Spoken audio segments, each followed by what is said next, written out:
मी राहते अगं तुझा मी मिली बघेल ना माझी म्हटलं ठीक आहे लावून दिलंय कार्टून बसली आवडतं तिला ते कार्टून बरं आहे बस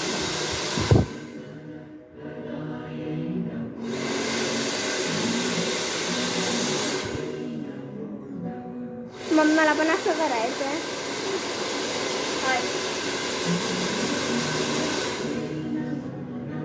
केस डॅमेज झालेत का बघ म्हणजे मला नाही, हेअर अजिबात नाही. छान आहे हेल्दी आहे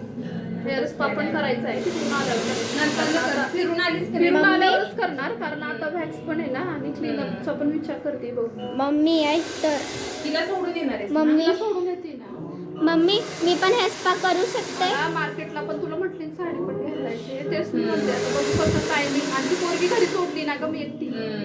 एवढा वेळ नाही ना. रडते मग ती तिला मम्मा घेऊन येशील का मग बघते मग आता कसं करू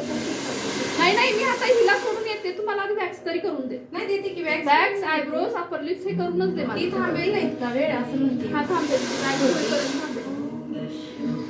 त्यांचं होऊन जाईल ना हेअरकट तोपर्यंत हो हेअरकटच आहे कोणाला घेऊ नको